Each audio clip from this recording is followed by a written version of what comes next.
Hello everyone, welcome to my channel Learn Anytime. Today we start a new journey of learning together. Today I am going to teach you about resources.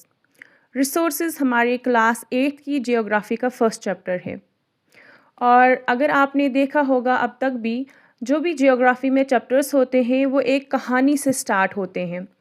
तो ये chapter resource भी एक कहानी से start होता है, लेकिन कहानी को पढ़ने से पहले we need to know about the title resources. हमें पहले रिसोर्स के बारे में थोड़ा सा पता होना चाहिए। रिसोर्स किसे कहते हैं? डियर स्टूडेंट्स, रिसोर्स का मतलब होता है anything that can be use to satisfy a need is a resource.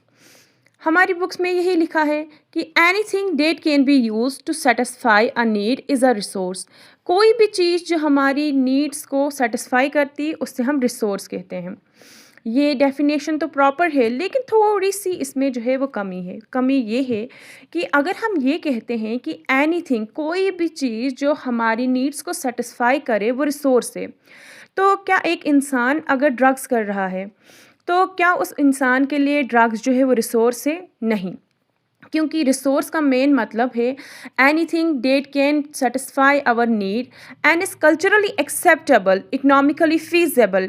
हर वो चीज़ जिसे हमारा कल्चर एक्सेप्ट करे वो हमारे लिए रिसोर्स है। अगर हमारा कल्चर उसे एक्सेप्ट नहीं करता है, इकोनॉमिकली फीजेबल नहीं है, तो उसे हम रिसोर्स कंसिडर नहीं करते हैं।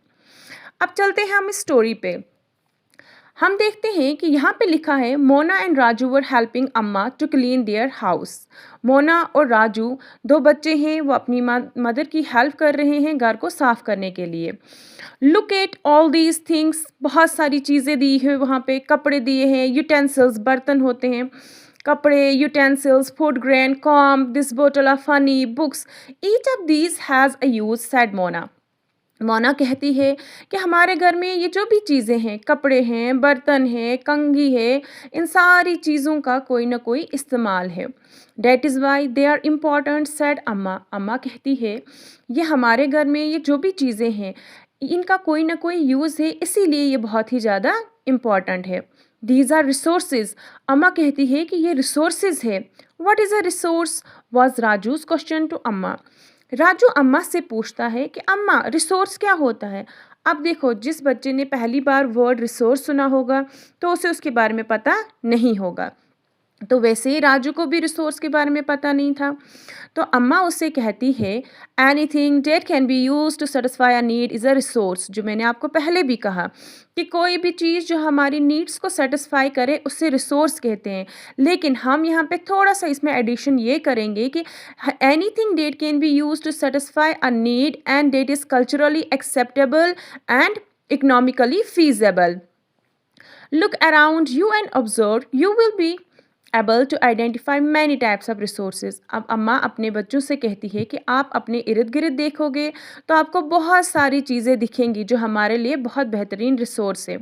जो पानी हम पीते हैं जब हमें प्यास लगती है, जो हमारे घरों में इलेक्ट्रिसिटी होती है, जिस रिक्शा से आप स्कूल जाते हैं, जिस टेक्स्ट बुक से, जिस किताब से आप पढ़ते हैं, ये सारी चीज़ें आपके लिए रिसोर्स है, क्योंकि ये हमारी नीड्स को सेटिस्फाई कर रहे हैं ना। देखिए, आप बुक से पढ़ रहे हैं तो आपकी नीड सेटिस्फाई हो रही है। आप खाना खा रहे हैं, आपको भूख लगी थी तो आपकी नीड सेटिस्फाई हो रही है।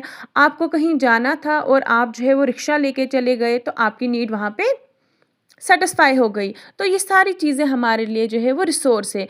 इवन जो हमारे पेरेंट्स हमारे लिए स्नैक्स बनाते हैं उसमें जो फ्रेश वेजिटेबल यूज़ होती है वो भी हमारे लिए रिसोर्स है। Water, electricity, rickshaw, vegetable, textbook have something in common. Water, electricity और रिक्शा, वेजिटेबल और टेक्स्ट बुक, इन सब का कोई ना कोई कॉमन यूज़ है। देखो, ये सारी चीज़ें हमारे लिए बहुत ज़रूरी है। इन सारी चीज़ों की वजह से हमारी लाइफ बहुत ईजी हो जाती है। They all have been used by you so they have utility. इन तमाम तर चीज़ों का आप इस्तेमाल करते हैं, इसीलिए ये तमाम तर चीज़ें जो है वो हमारे लिए बहुत ज़रूरी है।